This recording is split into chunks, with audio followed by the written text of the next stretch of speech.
ದೃಷ್ಟಿಯಿಂದಾಗಿ ಒಂದಿಷ್ಟು ಎಚ್ಚರಿಕೆ ಹೆಜ್ಜೆನ ಈ ನಮ್ಮ ರಾಷ್ಟ್ರ ನಾಯಕರು ಹಾಕ್ತಾ ಇದ್ದಾರೆ.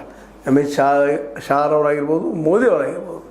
ಒಟ್ಟಾರೆಯಾಗಿ ಈ ನವಂಬರ್ ಒಳಗೆ ಭಿನ್ನ ಲೆಕ್ಕಾಚಾರ ಏನಪ್ಪ ಅಂತಂದ್ರೆ ಅಷ್ಟರೊಳಗೆ ಇವ್ರನ್ನ ತೆಗೆದು ಹಾಕ್ಬೋದು.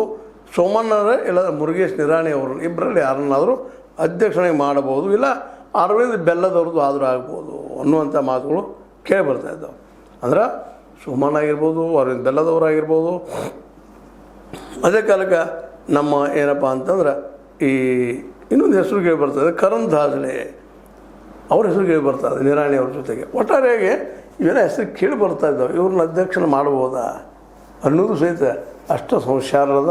ಯಾಕಂದ್ರೆ ಬದಲಾಯಿಸಬೇಕು ಇಲ್ಲಂತಲ್ಲ, ಶಸ್ತ್ರಚಿಕಿತ್ಸೆ ಆಗಬೇಕು ಇಲ್ಲಂತಲ್ಲ. ಆದರೆ ಮೂಲ ಇವತ್ತೇನು ಕರ್ನಾಟಕದಲ್ಲೇ ಬಿ ಜೆ ಪಿಯ ಮೂಲ ಏನದಪ್ಪ ಅಂದ್ರೆ ಈ ನಮ್ಮ ಯಡಿಯೂರಪ್ಪನವರು ಅವರನ್ನು ಸರಿಸೋದು ಭಾಳ ಕಷ್ಟ. ಹೀಗಾಗಿ ಏನೋ ಆಗಲಿ ಈ ವರಿಷ್ಠದಂಥವರು ಶಸ್ತ್ರಚಿಕಿತ್ಸೆ ಮಾಡೋದು ಗ್ಯಾರಂಟಿ ಅನ್ನೋದು ಮಾತು ಕೇಳ್ತಾ ಇದ್ದಾರೆ.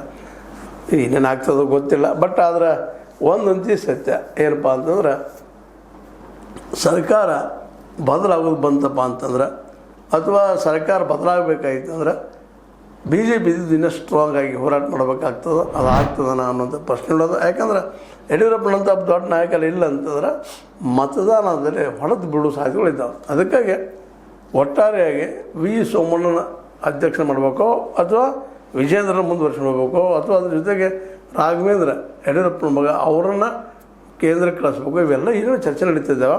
ಇದಕ್ಕೆಲ್ಲ ಒಪ್ಪಬಹುದಾ ನಮ್ಮ ಏನಪ್ಪ ಅಂತಂದ್ರೆ ಈ